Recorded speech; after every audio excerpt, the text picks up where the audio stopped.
Hi, I'm Charlotte and this is Tired Mama Tries to Read, and this is my intentions video for 2019.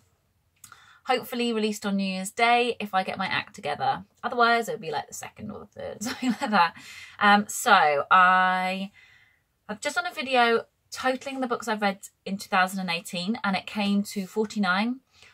Most of which were read in the 6 months from July to the end of the year, because BookTube just totally revolutionised the way that I read. I went from reading 5 books between January and July to then completing the year on almost 50. So that's pretty good.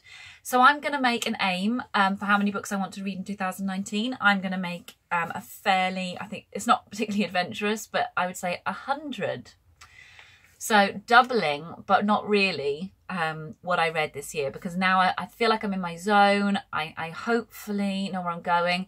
The only thing that's going to possibly put a bit of a spanner in the works is that I do want to read some big books. But anyway, that's not number 1 of my list of things I wanted to say.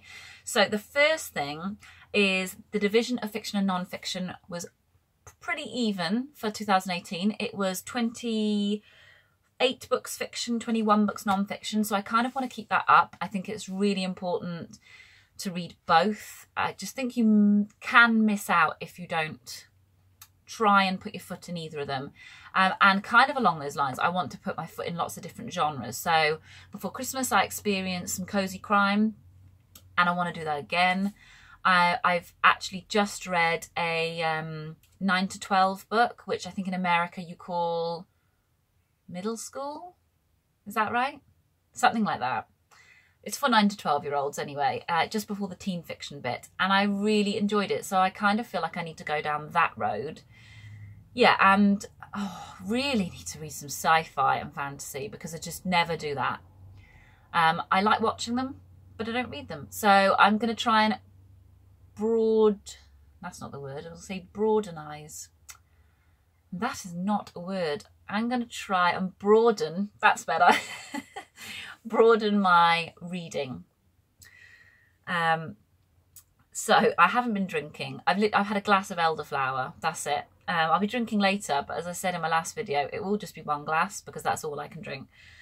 So the second one, now this is not good, okay? This is bad, and I need to know how, if any of you guys have any tips on how to fix this, please, for the love of God, put them below. Out of the 48 books that I read, only 5 of them were in my backlist. So were actually on my shelves from years of book collecting.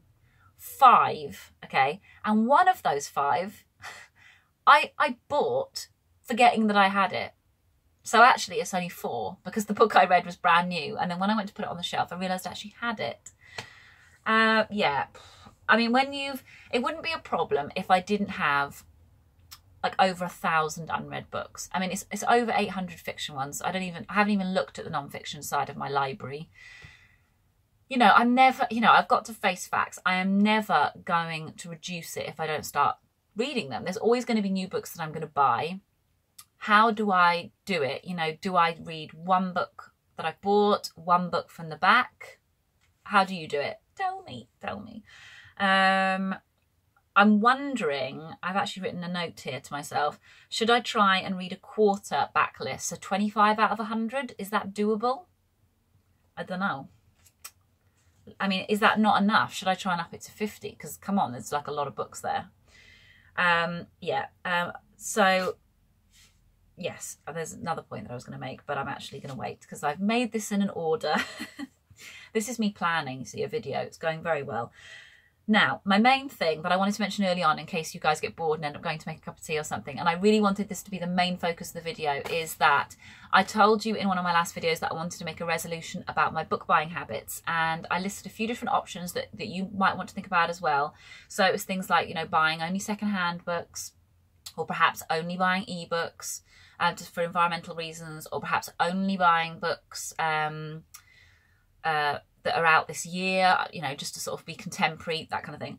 My resolution for 2019, and now I'm saying it out loud, I cannot go back on it, is I'm going to try and only buy books from my local independent bookshop. There's a lovely, lovely, lovely little bookshop in the Mumbles, which is a place very near to me. And it's an awesome name. If you're not from around here, it probably does sound weird. I think I've explained in previous videos the etymology of that word. It's apparently it comes from the French for breasts. But I say this, and I said in the last video, I don't even know if that's true anymore. I've said it so many times, I feel like I made that up. Mumbles. It's because it's got these little bumps. Anyway, there's a lovely little bookshop there called Cover to Cover, and it's just delightful. And I have bought books there in the past, but certainly not all of my books. So the way I'm going to make this work is, if I'm elsewhere and I see a book I like in physical actual fact and it's there, then I will buy it. So if that is a mainstream store like Waterstones, or if it is Tesco's, you know, a supermarket, or if I'm at a secondhand book fair, or if I'm in another town and there's an independent bookshop there, I'm going to get the books that I see when I see them. But if there's a book that I specifically want, instead of going on the internet and buying it online, I'm going to buy it from there. Now, one sort of thing I will say, this is quite a privileged way of buying books. It's not going to be cheap. And if you love books and you don't have very much money, this is not going to be something that's possible, and I totally appreciate that. However, I have got over 1,000 books that are unread on my shelves. So even if me and my husband lost our jobs tomorrow, then I can still keep this promise of only buying from my local independent bookstore, because I have a library and a library card, more importantly. I have my own little library, and I have a library card for the rather large library in our city centre. So there is no need for me to break this rule at all. Money should not be an object. If I can't afford to buy a book, I'll just buy a book off, I'll just pick a book off my shelves. Such is the plan. So that is, I'm doing it partly to limit my book buying, because it's so easy to spend £30 on Amazon or on Wordery, where I've been getting a lot of my books this year in order to try and avoid Amazon.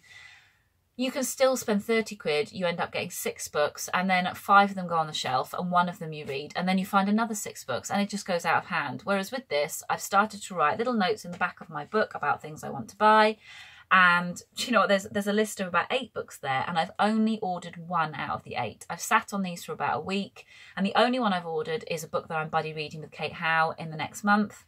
The other ones I've weirdly not wanted to buy. Now that I've lost the urge, the impulse of, oh, I've heard about this, I'm going to quickly order it, and then it's done, and then you forget about it, and then that's another £10 gone out of your account. I've put them in my book, I've sat on it, waited on it, and thought, I'll just wait and see if there's something I want a little bit more than that. Or, you know, I mean, mostly I know what I'm reading in the next 2 months. I'm completely booked out. So, booked out. Yeah, anyway, let's move on from that weird pun. So, the other thing that I'm going to do for my resolution is I'm going to try and read several big books this year. So, positive impacts of BookTube have been just completely endless. I mean, there's just tons of them. I'm reading more, I'm more decisive in what I'm going to carry on with and what I'm going to DNF. It's made me tackle my bookshelves. I've unhauled so many books, more on that in a second. But one negative impact is that I've been frightened to read big books because I'm frightened of I'm frightened of not having anything to vlog, basically. You know, if I'm coming back to you week after week on the same book, I feel like it's not going to be interesting. And some of you guys were really kind and commented that actually I don't need to be scared about that, that I can talk about character development, etc., etc. And I need to get away from this idea that about views, etc., because I didn't start this thinking it would do anything. And now, because I've got a fair number of followers, way more than I ever anticipated, I feel the need to please. And I do want to please. I want to be interesting, but I also need to be true to myself. And I love getting lost in a big book. So I am going to try and read a few. I'm going to talk about some of the ones in my weekly vlog video, which I'll hopefully be doing in a few days. So yeah, a few big books. Maybe you'll just have to bear with me. And if you don't like the book, then you don't have to watch. So hopefully we'll see how that goes anyway. 5 on my list is unhaul. So I've made some rules for myself. I've actually gone through some of my bookshelves in the last couple of days in a crazy, like, oh my God, I've had things for Christmas. This is what happens. I have things for Christmas.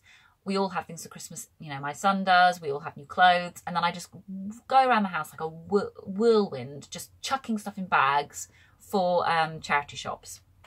I could probably sell some, but I'm not going to do that. It's, I find the easiest way for my sanity is to donate, and also it's a really good way of donating to charity. So tons of stuff has gone in bags, and these are some of the rules that I've tried to abide by. Where is it now? So if I've got more than one copy of a book by an author that I have never read, I know, listen to that sentence again. So for example, I have about 6 different Doris Lessing books. I have never read Doris Lessing.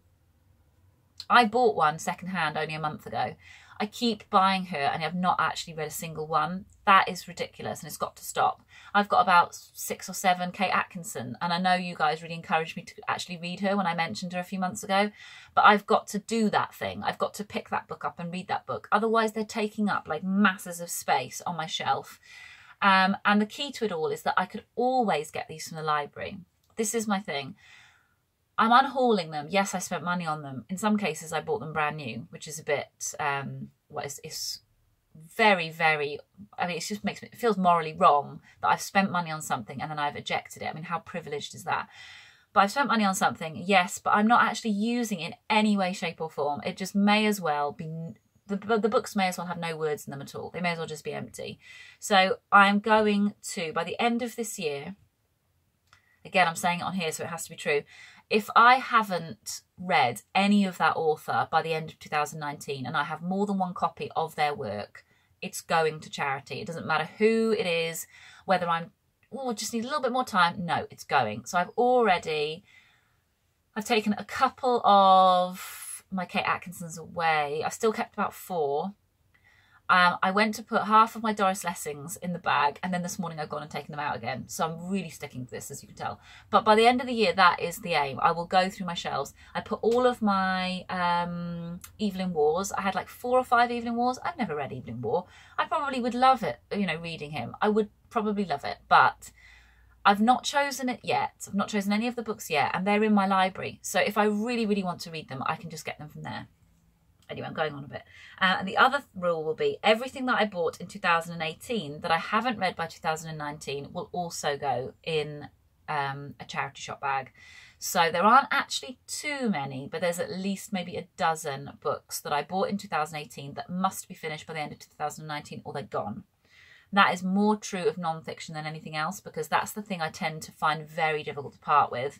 Non-fiction books, I'll always be interested in them. They'll never get boring to me, but I know how hard it's going to be to pick them up and how much harder they are to read. So I do tend to leave them on the shelf for longer than I want to.